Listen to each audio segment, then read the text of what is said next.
नमस्कार दोस्तों, जैसा कि आप सभी ही जानते हैं 22 जनवरी को हमारे श्री राम पधार रहे हैं अयोध्या में।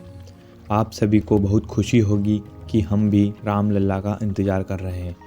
ऐसे में अयोध्या में बहुत ही अजीबोगरीब घटनाएं घटी जा रही है। सबसे पहले तो कई गिद्धों का झुंड राम मंदिर के आसपास दिखाई दिया, जिससे जटायु का वंशज माना जा रहा है और लोग इनकी पूजा भी कर रहे हैं। उसी के बाद बात यहाँ ख़त्म नहीं हुई, कुछ भालू भी राम मंदिर के आसपास देखे गए और जो कि जामवंत का प्रतीक माना जा रहा है। लेकिन अब जो हम आपको बताएंगे वो अयोध्या के लिए ही खतरा साबित हो रहा है। जैसे भगवान राम के साथ इन नागों का क्या संबंध है और अयोध्या में अलग अलग प्रजाति के नाग क्यों निकल रहे हैं। तो वीडियो को हम स्टार्ट करने जा रहे हैं और उठाएंगे सारे राजों से पर्दा। उसके पहले आप कमेंट में जय श्री राम लिख दीजिए।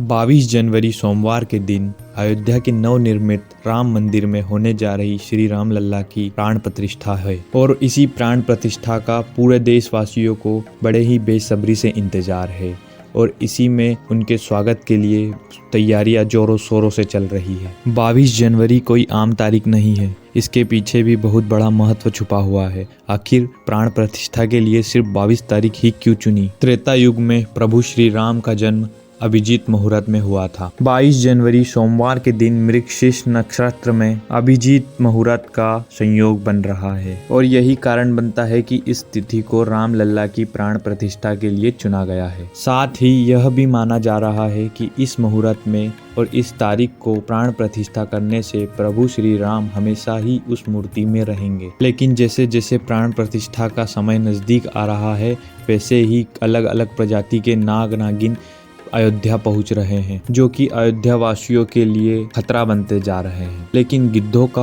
और भालुओं का संबंध तो समझ में आता है रामायण से, लेकिन इन सांपों का क्या संबंध है श्री राम से? इनमें एक चौंकाने वाली बात भी है कि 2 नाग अलग अलग प्रजातियों के बार बार निकल रहे हैं, जिनका संबंध वासुकी और तक्षक नाग के साथ जोड़ा जा रहा है। ऐसा कहा जाता है कि प्रभु श्री राम के भाई लक्ष्मण स्वयं शेषनाग का रूप है और वासुकी नाग, तक्षक नाग और शेषनाग तीनों ही आपस में भाई है, जिसमें तक्षक और वासुकी नाग पाताल में निवास करते हैं और शेषनाग बैकुंठ में भगवान विष्णु की सेवा करते हैं। तो अंदाजा यह लगाया जा रहा है कि श्री राम, माता सीता और लक्ष्मण यानी कि शेषनाग अयोध्या पहुंच रहे हैं, तो क्या उनके 2 भाई भी वहां आएंगे? दोस्तों, यह रहस्य बहुत ही बड़ा है, क्योंकि जब भी कोई सांप अयोध्या परिसर से पकड़ा कर जाता है और उन्हें सेफ जगह पर छोड़ा जाता है, तो पुनः वही सांप वापस अयोध्या परिसर में दिखाई देता है, जिसके कारण कई सारे मजदूरों को समस्या होती है। लेकिन जय श्री राम का नाम उन्हें हिम्मत देता है। आप भी कमेंट में जय श्री राम लिख दीजिए। जिस संसार में हम रहते हैं वह सृष्टि विनाश के चक्र से गुजरती है। इस संसार के प्रत्येक सृष्टि चक्र को एक कल्प कहा जाता है। हर कल्प के 4 युग होते हैं। दूसरे युग यानी दूसरे भाग में राम अयोध्या में जन्म लेते हैं और रामायण करके वापिस बैकुंठ लौट जाते हैं। इस दुनिया में सिर्फ 3 लोगों को मल्टीवर्स करने की, टाइम ट्रेवल करने की और जीने की इजाज़त दी गई है, जिसमें पहले हैं वासुकी नाग, दूसरे हैं तक्षक नाग और तीसरे हैं कल्पवृक्ष।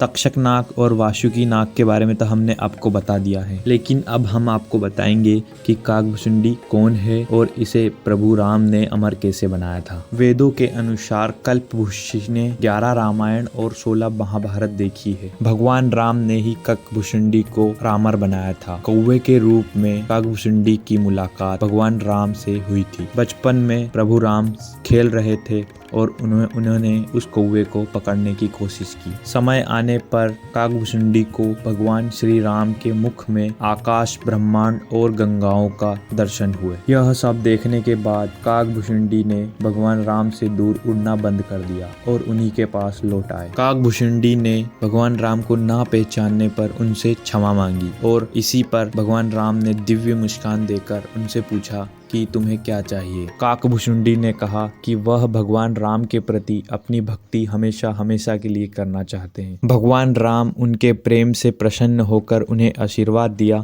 कि काल काकभुशुंडी को नहीं मार सकता और वह इस कल्प के अंत तक जीवित रहेंगे। उसके बाद वे सृष्टि के 27 चक्रों तक जीवित रहे। उन्हें अमरता का वरदान प्राप्त हुआ और वे कौवे के रूप में जीवित रहे, जिससे वह राम के आसपास रह सके। जब भी भगवान राम का जन्म होता है तो वह अयोध्या जाते हैं और एक बच्चे के रूप में और बड़े रूप में बड़े होते देखते हैं। इसे यह भी माना जाता है कि काकभुशुंडी अयोध्या में अभी भी हो और राम मंदिर के कार्य को अपने आंखों से देखना चाहते हैं। और यही तीनों विद्वान टाइम ट्रेवल अपनी मर्जी से कर सकते हैं, किसी भी यूनिवर्स में जा सकते हैं। और यही कारण है कि अयोध्या में नागों का निकलना स्वाभाविक है। दोस्तों, अगर आपको वीडियो अच्छी लगी हो तो वीडियो को लाइक करें और कमेंट में जय श्री राम जरूर लिखिए।